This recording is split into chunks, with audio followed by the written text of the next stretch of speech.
G protein functions as a molecular switch that is either on or off. The receptor and G protein work together with another protein, usually an enzyme. When the appropriate signaling molecule binds to the extracellular side of the receptor is activated and changes shape. Its cytoplasmic side then binds an inactive G protein, causing a GTP to displace the GDP. This activates the G protein. The activated G protein then binds to and activates phospholipase C.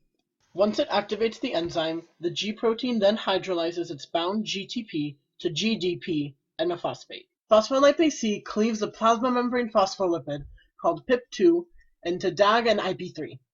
IP3 quickly diffuses through the cytosol and binds to an IP3-gated calcium channel in the ER membrane, causing it to open. Calcium ions flow out of the ER down their concentration gradient, raising the calcium ion level in the cytosol. Cookies occasionally between meals or being tired after a hard day. 10 type 2 diabetes symptoms checklist. Increased hunger and craving sweets. Extreme thirst. Frequent urination. Weight gain. Fatigue and drowsiness. Blurry vision. Slow healing wounds, sores, or bruises. Before the signaling molecule binds, the receptors exist as individual units referred to as monomers. The binding of a signaling molecule causes two receptor monomers to form a complex known as a dimer, in a process called dimerization. Dimerization activates the tyrosine kinase region of each monomer. Each tyrosine kinase adds a phosphate from an ATP molecule to a tyrosine on the tail of the other monomer, recognized by specific relay proteins inside the cell. Each such protein binds to a specific phosphorylated tyrosine, undergoing a structural change that activates the protein. Each activated protein triggers a transduction pathway leading to a cellular response. In this case, one of the relay proteins will bind to phospholipase C. The result is the same cleavage of PIP2 and IP3 activating a calcium ion channel on the ER membrane. Calcium ions are then released into the cytosol, the same response as in the G protein pathway.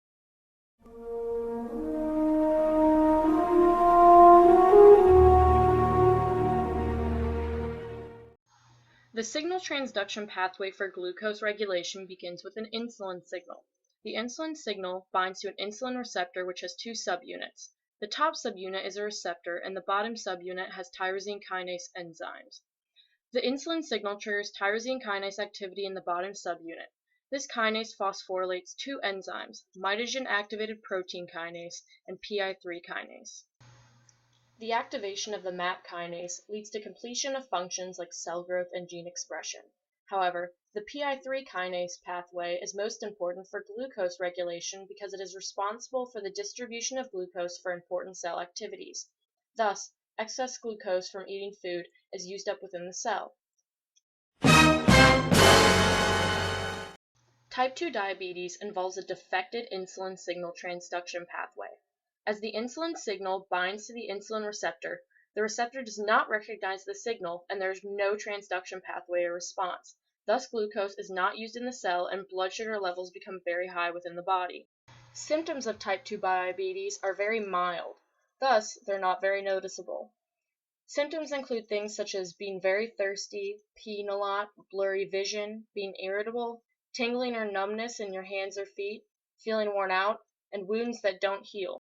There is no known treatment of diabetes, however there are steps you take to manage type 2 diabetes. These steps include healthy eating, regular exercise, diabetes medication or insulin therapy, and blood sugar monitoring. These steps help keep your blood sugar level closer to normal.